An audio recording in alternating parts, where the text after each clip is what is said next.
Financial wellness. Reach out to them for advice at 855-DON-GINO. And now back to your hosts, Don Getling and Gino Franti. To our community.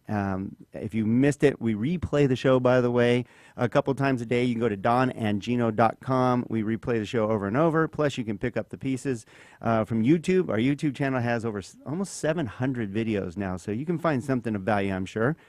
Let's talk about some of the hot topics right now.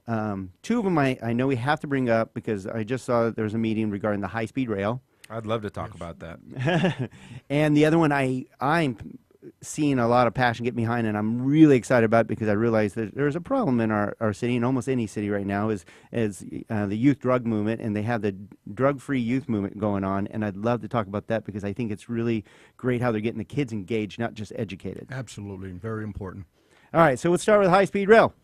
Yeah, what is that? We don't know yet. That's why we brought you on. Right now, it's a pipe dream, right? Well, I think we can probably start rethinking of whether or not it should be really referred to as high-speed rail, because the original numbers were somewhere in the proximity of 220 miles an hour, and now they say, well, some engineering things we feel now that's probably going to be, something on the south side of 200 miles an hour and so forth, and it just kind of keeps going down, and the cost keeps going up and up and up, and I make no mistakes about it. I will tell you, this is wrong. The high-speed rail, you think? It's wrong. It's just wrong. If for no other reason, when it went to the voters, and I believe it was in 2008, the number on your ballot was somewhere around $37 billion.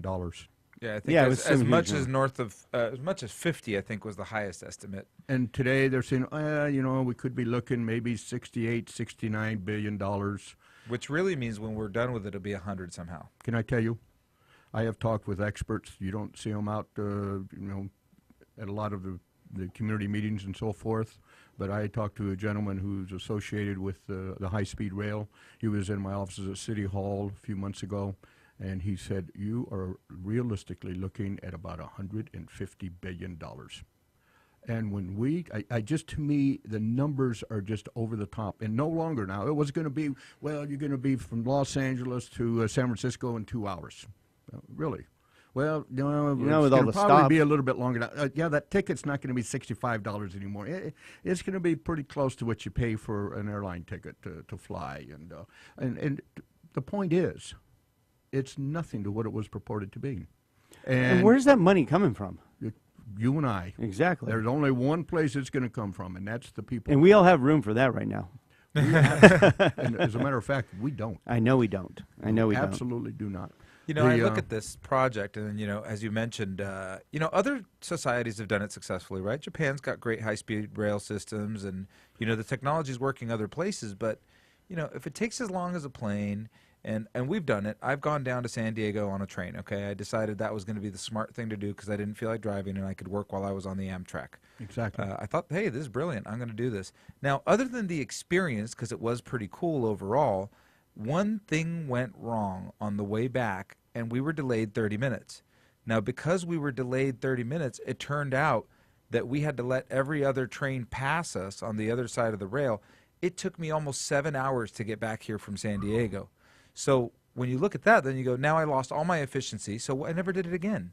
Yeah. And so ultimately, I'm fearful that we're going to create this supposedly great system, and ultimately it'll be something people don't use because it ends up being impractical. I will stand corrected if I need to be corrected. It was my information that there is not a high-speed rail anywhere in the world that is not subsidized by government. Okay. And that's a huge message when we talk about effectiveness. It boggles the mind. And particularly, well, our railroads are subsidized. I mean, we have you go through all our transportation; all of them have been subsidized at one point or another. Oh yeah, and you're absolutely right about that. Mm-hmm. So what makes you think this is going to be any different? And it's going to be a lot more expensive. So somewhere that money's got to come from something. Yeah, but those were necessary for manufacturing and growth and carrying really heavy loads of equipment and really heavy things to build our cities. I mean, this is strictly commuter, 100% passenger. Right. So is this really going to relieve traffic? I don't think so. And reality is there really that much traffic between here and San Francisco? That's not where we need it. We need to relieve traffic between here and downtown LA. Yes. And here's the other troubling factor. and somebody was talking about this the other day, and I thought their point was extremely well taken. In Japan, where they do have them, those systems are built in rural areas that are already, I mean, they don't go right into the towns, from my understanding, as this one is going to, coming through Los Angeles. And let's bring it right here to Santa Clarita.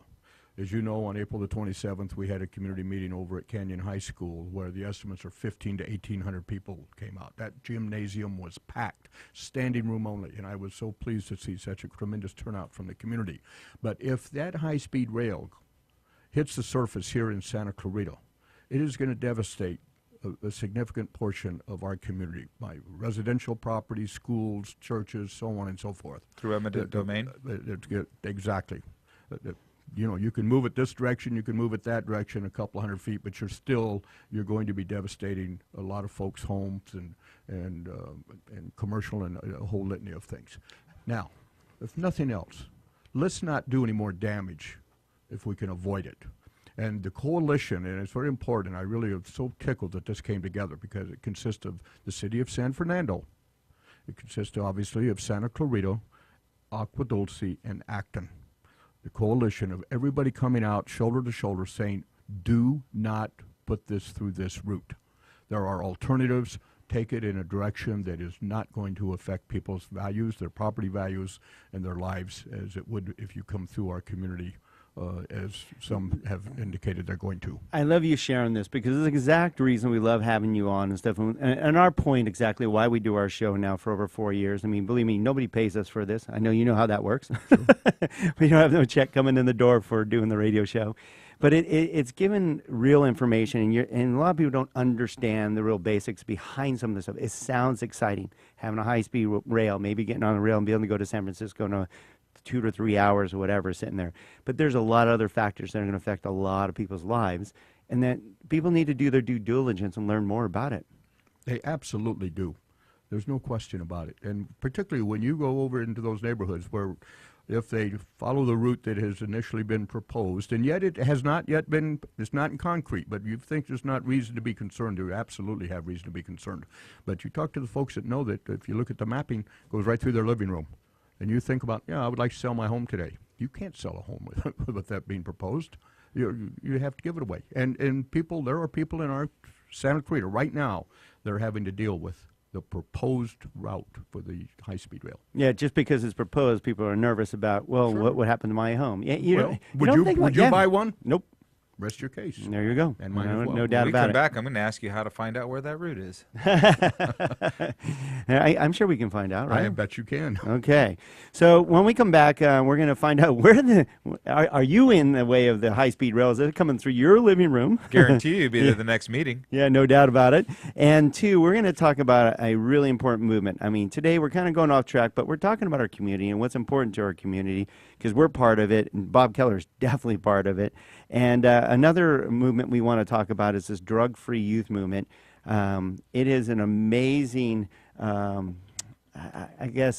movement, for lack of a better term, that's really going to change the lives of our children, and I think it's important as ever.